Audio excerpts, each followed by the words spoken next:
नमस्कार, मी मोनिका शर्मा आणि आपण पाहत आहात लोकसेतू मराठी न्यूज चॅनल। तर चला पाहूया आजच्या बातम्यांमध्ये काय खास आहे।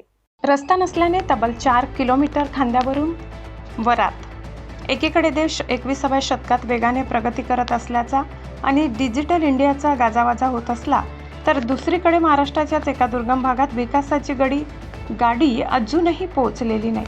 नंदुरबार जिल्ह्यातील सातपुड्याच्या कुशीत वसलेल्या अक्कलकुवा तालुक्यातून रस्ते विकासाची लखतरे वेशीवर टांगणारी एक धक्कादायक आणि तितकीच डोळ्यात अंजन घालणारी घटना समोर आली आहे। तालुक्यात रस्ताच उपलब्ध नसल्याने एका नवरदेवाला तब्बल 4 किलोमीटर अंतरापर्यंत नातेवाईकांच्या खांद्यावर बसून वरात काढावी लागल्याचे विदारक चित्र पाहायला मिळाले। परंपरा की प्रशासनाची लाचारी। अक्कलकुवा तालुक्यातील माड ते बियमाड या गावांना जोडण्यासाठी साधा रस्ताही अस्तित्वात नाही।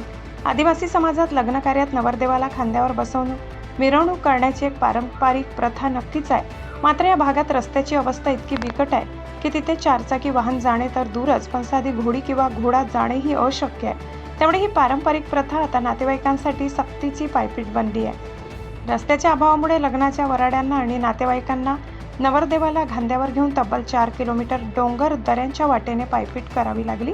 सातपुड्याच्या दुर्गम भागात आजही पायाभूत सुविधांचा किती गंभीर अभाव आहे हेच या घटनेने पुन्हा एकदा सिद्ध केले आहे। विकासांच्या दाव्यावर प्रश्नचिन्ह।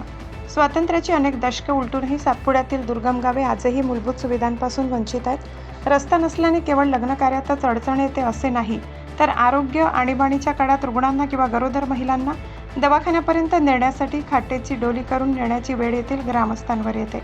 या लग्न सोहळ्याच्या निमित्ताने येथील बिकट परिस्थिती सोशल मीडिया आणि माध्यमांद्वारे समोर आल्यानंतर सातपुड्यातील दुर्गम भागातील शासकीय विकास कामावर आणि लोकप्रतिनिधींच्या दाव्यांवर स्थानिक नागरिकांमधून आता तीव्र संताप आणि प्रश्नचिन्ह उपस्थित केले जात आहे। प्रशासनाला आता तरी जाग येऊन या गावांना पक्के रस्ते मिळणार का, हाच खरा प्रश्न आहे। लोकसेतू मराठी न्यूजसाठी मुख्य संपादक प्रवीण चव्हाण, नंदुरबार। साठी एवढंच।